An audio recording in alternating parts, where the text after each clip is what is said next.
प्यारे बच्चों, आज हम कक्षा 8 विषय विज्ञान में चुंबकत्व के अभ्यास प्रश्न को देखेंगे। पिछले वीडियो में हम लोग अभ्यास के कुछ प्रश्नों को हल भी किया था। आज जो प्रश्न है वह है प्रश्न नंबर 6, चुंबकीय क्षेत्र किसे कहते हैं। यानी हम आज चर्चा करेंगे प्रश्न संख्या 6 पर, और ये प्रश्न नंबर 6 आपके किताब में होगा। आप लोग देखेंगे चुंबकीय क्षेत्र किसे कहते हैं, और इसका उत्तर अपने उत्तर पुस्तिका पर लिखेंगे भी।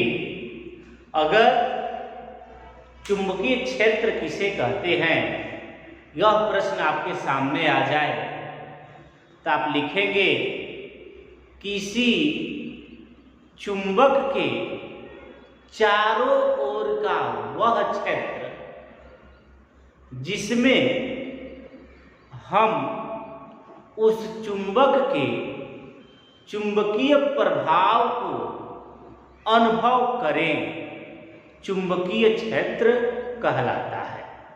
कैसे बताएंगे आप लोग? किसी चुंबक के चारों ओर का वह क्षेत्र जिसमें उस चुंबक के चुंबकीय प्रभाव का अनुभव किया जाए, उस चुंबक का चुंबकीय क्षेत्र कहलाता है।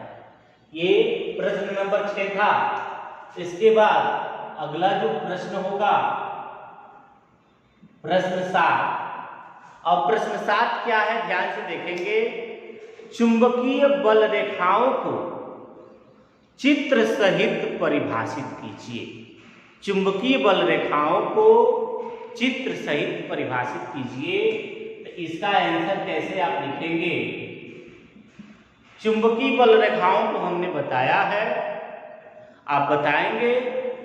7वें प्रश्न के उत्तर में लिखेंगे चुंबकीय बल रेखाएं वे काल्पनिक वक्र हैं जिसके किसी बिंदु पर खींची गई स्पर्शी चुंबकीय क्षेत्र के दिशा को प्रदर्शित करती है।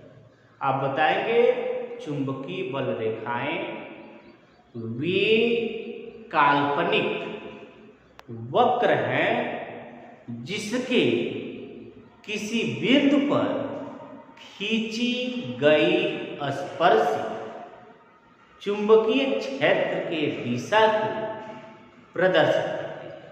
अब इसका चित्र कैसे बनाएंगे? तो आपको हम बताए थे, एक छड़ चुंबक बनाएंगे और इसमें ये यन होगा और ये यन का मतलब उत्तरी ध्रुव, यस का मतलब दक्षिणी ध्रुव।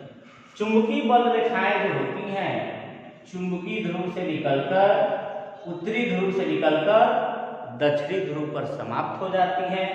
यानी यहां से ये निकलेगी और यहां पर समाप्त हो जाएगी। दूसरी बल रेखाएं जो निकलेगी ऐसे समाप्त हो जाएगी, इधर से भी ऐसे, फिर यहां से ऐसे, फिर यहां से इस तरह से। आज चुंबक के भीतर जो है दक्षिणी ध्रुव से उत्तरी ध्रुव, यानी यह चुंबकीय बल रेखाओं का प्रदर्शन है। चुंबकीय बल रेखाएं उत्तरी ध्रुव से निकलती हैं और दक्षिणी ध्रुव पर समाप्त हो जाती हैं, और चुंबक के भीतर दक्षिणी ध्रुव से निकलकर उत्तरी ध्रुव पर समाप्त हो जाती है। ये प्रश्न नंबर 7 का उत्तर है। कैसे आप लोग लिखेंगे?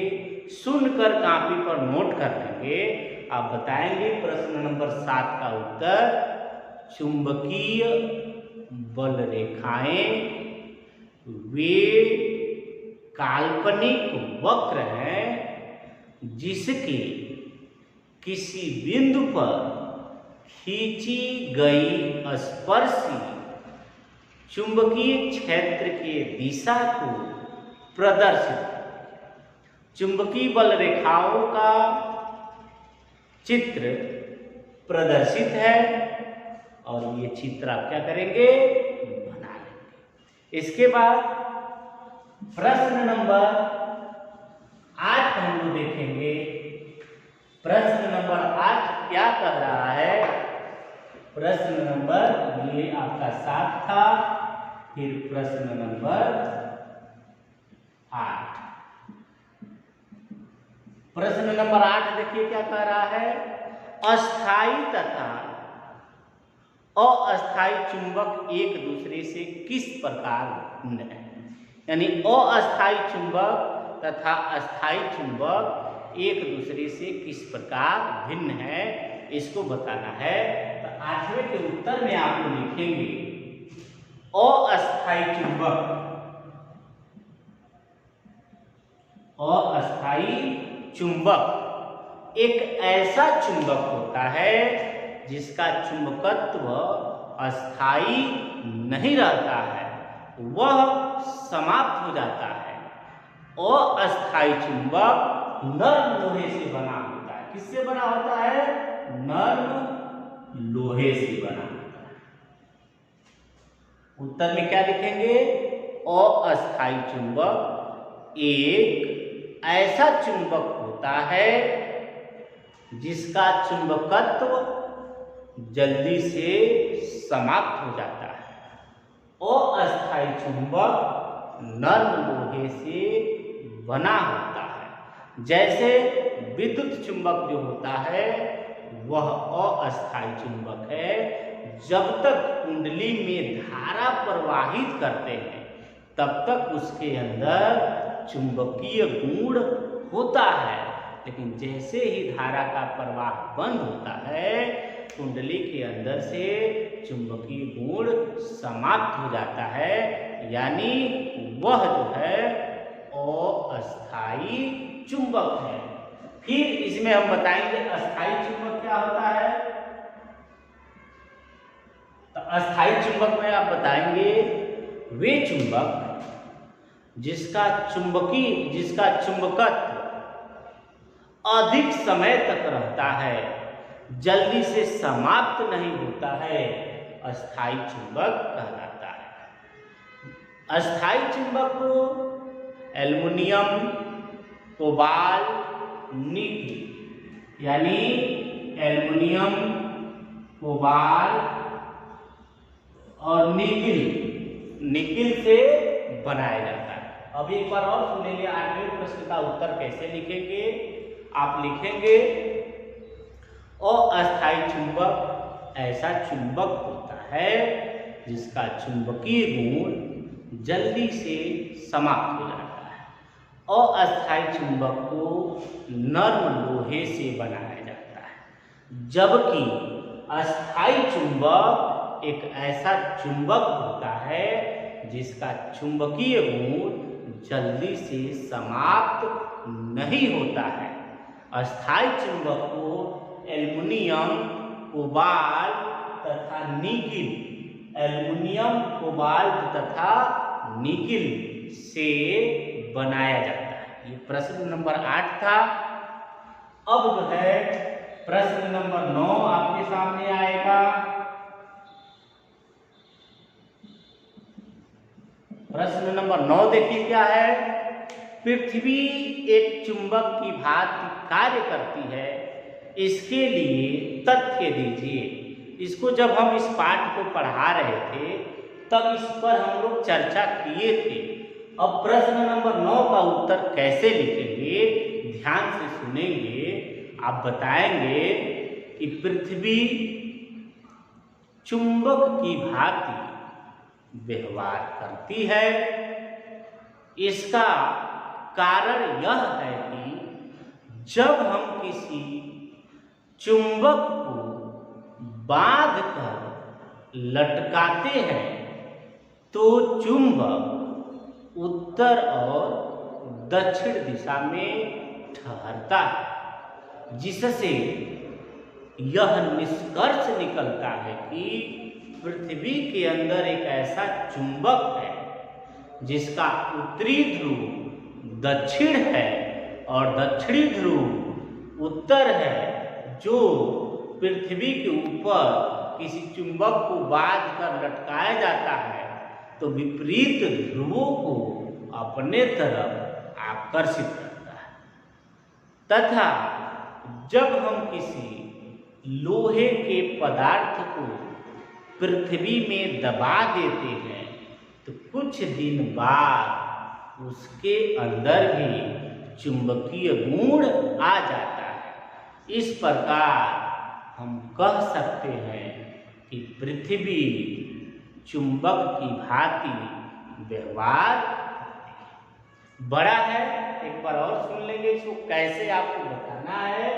अब बताएंगे पृथ्वी चुंबक की भांति व्यवहार करती है। इसका कारण यह है कि जब हम किसी चुंबक को बांध कर लटकाते हैं तो चुंबक उत्तर और दक्षिण दिशा में ठहरती है, जिससे यह पता चलता है कि पृथ्वी के भीतर एक बहुत बड़ा चुंबक है जिसका उत्तरी ध्रुव दक्षिण और दक्षिणी ध्रुव उत्तर है। यही चुंबक पृथ्वी पर बड़े चुंबक को अपने तरफ आकर्षित करके उत्तर और दक्षिण दिशा में ठहराता है। इसके बाद से ये प्रश्न नंबर 9 था। अब जो है आप लोग प्रश्न नंबर 10 देखेंगे। सभी प्रश्नों के उत्तर जो है आपके किताब में उपस्थित है। अगर ध्यान से किताब को पढ़ लेंगे तो आपको सभी प्रश्नों का उत्तर किताब में मिल जाएगा। 10वां प्रश्न देखिए, चुंबक का उचित रख रखाव कैसे करते हैं। ये प्रश्न नंबर 10 है जिसका उत्तर आपको लिखना है। प्रश्न है चुंबक का उचित रख रखाव कैसे करते हैं। इसके उत्तर में लिखेंगे चुंबक को निम्नलिखित प्रकार से रखते हैं। पहला उसमें पॉइंट लिखेंगे, चुंबक को कभी भी आपस में रगड़ना नहीं चाहिए।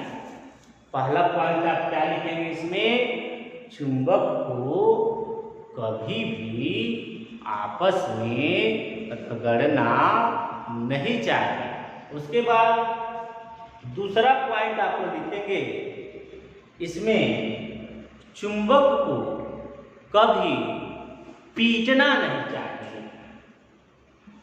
चुंबक को कभी पीटना नहीं चाहिए।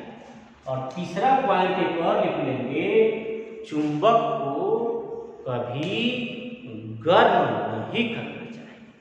पहला क्या है, चुंबक को आपस में रगड़ना नहीं चाहिए। दूसरा क्या है, चुंबक को पीटना नहीं चाहिए। और तीसरा है, चुंबक को गर्म नहीं करना चाहिए। ये 10वां था। उसके बाद प्रश्न नंबर 11, इसका उत्तर देखेंगे। हम जो भी बोल रहे हैं उसको आप सुनकर कॉपी पर निश्चित ही नोट कर लेंगे। प्रश्न नंबर 11 है, प्रयोग द्वारा दिखाइए कि चुंबक के असमान ध्रुवों के बीच आकर्षण होता है।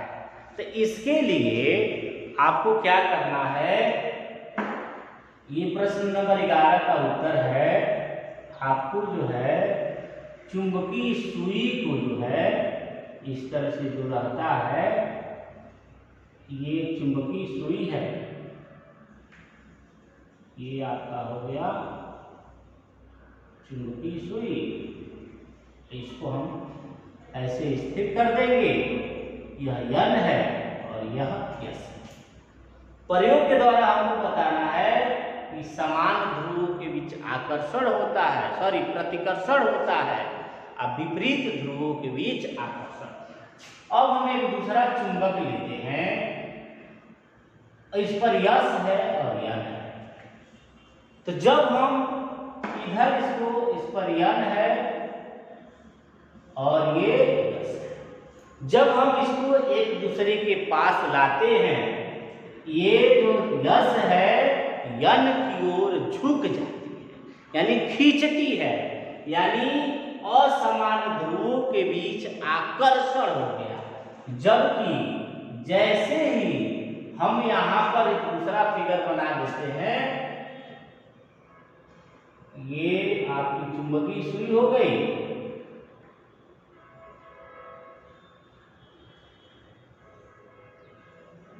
यहां यन हो गया और यहां यस, इसको हम ऐसे रख दिए। अब यहां जब हम चुंबक लेके जाते हैं और यह यस है और ये यन है, तो अब देखिए जब हम इसको लेके जाते हैं तो चुंबकीय सुई जो है इससे दूर भागती है, यानी यह प्रदर्शित कर रहा है कि समान ध्रुवों के बीच प्रतिकर्षण होता है। क्या लिख देंगे यहां पर? समान ध्रुवों के बीच प्रतिकर्षण का प्रदर्शन। यह असमान ध्रुवों के बीच आकर्षण। इस फिगर से आपको स्पष्ट हो गया होगा कि जब यस और यन एक पास आएंगे तो आकर्षित होंगे, और यस यस एक पास आएगा तो प्रतिकर्षित होगा, चाहे यन यन एक पास आएगा तो प्रतिकर्षित होगा। यानी समान ध्रुवों के बीच आकर्षण प्रतिकर्षण होता है और विपरीत ध्रुवों के बीच आकर्षण होता है। ये प्रश्न नंबर 11 का उत्तर था। अब जो है हम लोग प्रश्न नंबर 12 देखेंगे। प्रश्न नंबर 12 क्या है इसको समझेंगे। प्रश्न 12 तक प्रश्न को देखिए, पाठ्य पुस्तक से प्रश्न को देख लेंगे, हम पढ़ भी दे रहे हैं। विद्युत धारा के चुंबकीय प्रभाव को दर्शाने के लिए एक प्रयोग का वर्णन कीजिए। हमको ऐसे प्रयोग का वर्णन करना है जो विद्युत धारा के चुंबकीय प्रभाव को दर्शाता है। तो इसमें हम बताएंगे कि जब हम नर्म लोहे के बेलन पर धातु के तार को लपेटकर एक कुंडली बना लेते हैं और उसमें जो है,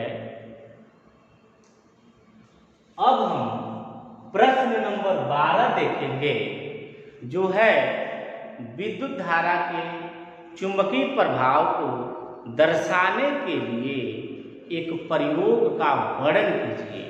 तब बताएंगे, इसमें एक ऐसे प्रयोग को बताएंगे जो विद्युत धारा के चुंबकीय प्रभाव को बतलाता है। तो इसके लिए आप क्या करेंगे कि तार ले लेंगे और इसको जो है कुंडली से जोड़ देंगे।